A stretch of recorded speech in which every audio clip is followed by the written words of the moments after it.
Shalom, shalom. Selamat pagi, selamat bertemu kembali di saat tidur berkemenangan pada pagi hari ini. Kita bersyukur kepada Tuhan karena kita bisa kembali bersekutu dengan Tuhan, menikmati hadirat Tuhan. Saya percaya kita semua sehat, bahagia, dan diberkati oleh Tuhan.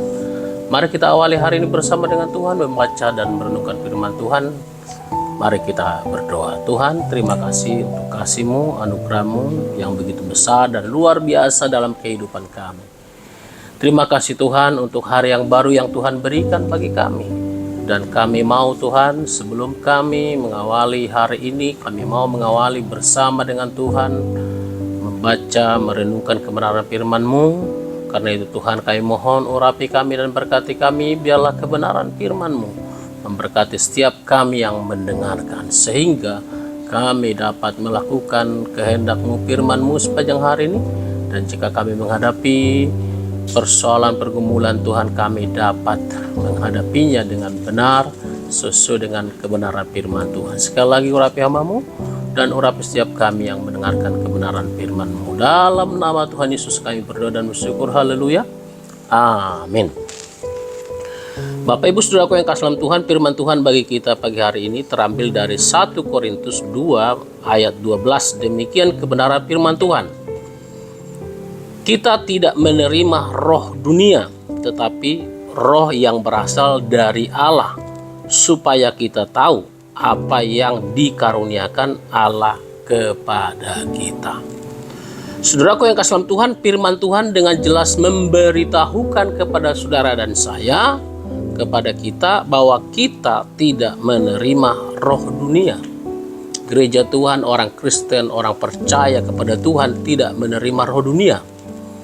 Nah, kalau kita mencermati apa yang dimaksud dengan roh dunia, dunia dalam artian kosmos, masyarakat manusia pada umumnya.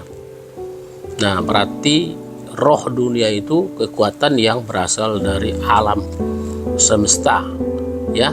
Dan Alkitab berkata, firman Tuhan ini, ayat ini berkata, kita tidak menerima roh dunia, kekuatan-kekuatan yang dari dunia, tetapi roh, kekuatan, kuasa yang berasal dari Allah.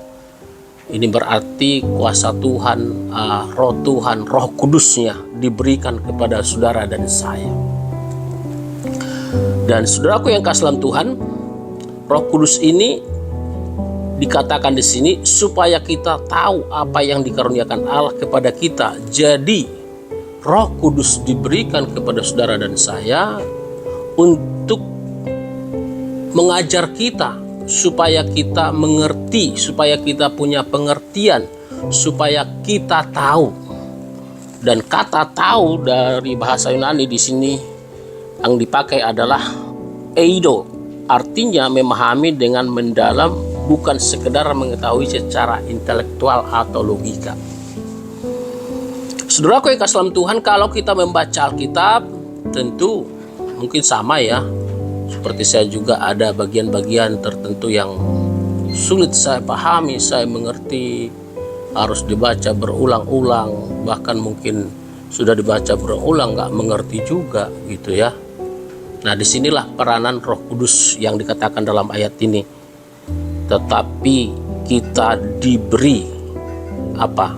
Yaitu roh Allah yang mengajar kita supaya kita tahu kehendak Allah. Nah, apa yang dikaruniakan kepada kita? Sekali lagi, kita mengerti, memahami karena Roh Kudus yang memberitahukan, yang mengajar kita. Kita mengerti, kita memahami bukan hanya karena kita menggunakan akal kita, pikiran kita, bukan hanya secara intelektual. Tentu ya, kita diciptakan Tuhan dengan intelektual, logika kita, pikiran kita gunakan. Nah, tapi kadang-kadang kita juga merasa kurang memahami ya. Nah, oleh karena itu disitulah peranan Roh Kudus diberikan kepada saudara dan saya. Oleh karena itu saudaraku yang kasih dalam Tuhan, nah, pertama yang kita harus pahami adalah bahwa Tuhan memberikan kepada kita rohnya. Roh Kudusnya untuk apa? Untuk mengajar kita sehingga kita mengerti. Ya, karena kita juga merasa berat ya. Nah, mungkin kita ambil contoh seperti mengampuni, mengasihi orang, dan contoh-contoh yang lain. Kalau mengampuni, ya mungkin saudara pernah mengalami mengampuni, memaafkan seseorang itu agak berat gitu ya, berat gitu. Mungkin karena kita tidak mengerti apa manfaat dari mengampuni atau memaafkan ini, sehingga kita berat untuk melakukannya. Ya, demikian juga mungkin mengasihi ya. Tapi kalau Roh Kudus bekerja dalam hati kita dan kita biarkan Roh itu mengajar kita, ya bukan hanya kita mengerti secara intelektual kita, pikiran kita, logika kita, tapi Roh itu mengejar kita secara mendalam. Sehingga apa?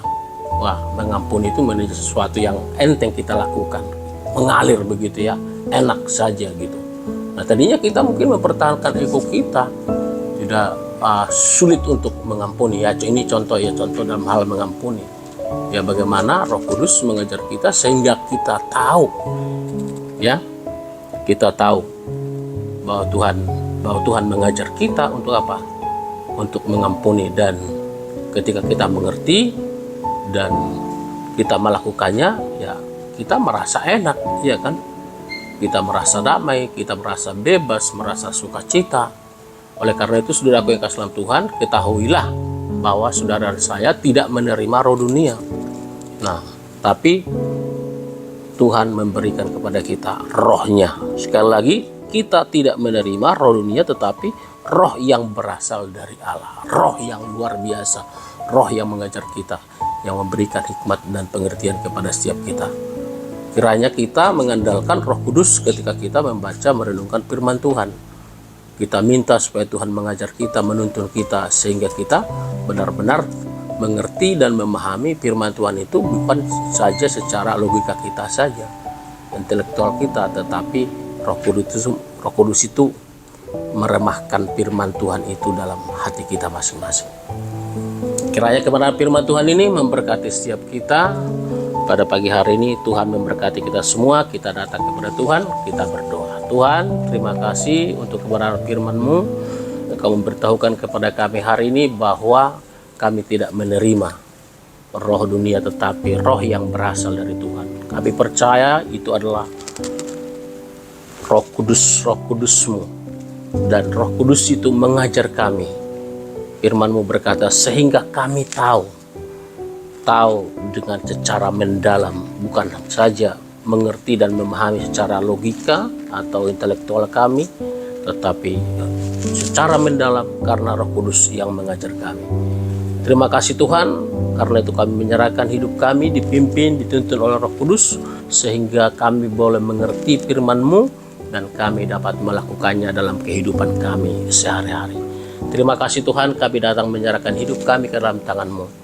Jika di antara kami pendengar Tuhan ada yang sakit, kami mohon kepadamu Tuhan, Engkau sembuhkan, Engkau kuatkan, biarlah bilur-bilur-Mu menyembuhkan setiap mereka yang sakit Tuhan. Yang lemah Tuhan Engkau kuatkan, yang berduka Engkau hiburkan, yang punya masalah pergumulan apapun Tuhan, kami mohon kepadamu Tuhan, Engkau berikan jawaban-jawaban keluar. Biarlah kami muncul Tuhan sebagai pemenang. Kami percaya Tuhan kuasa-Mu lebih besar dari persoalan dan pergumulan kami.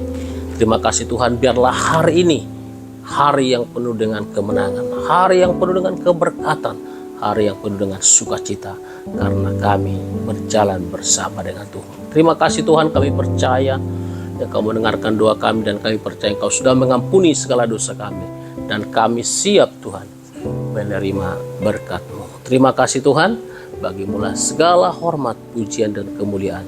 Dalam nama Tuhan Yesus Kristus kami berdoa dan bersyukur. Haleluya. Amin. Demikian kebenaran firman Tuhan untuk kita pagi hari ini. Kiranya kebenaran firman Tuhan memberkati setiap kita yang mendengarkan. Jadilah menjadi pelaku kebenaran firman Tuhan. Shalom. Amin untuk firman Tuhan.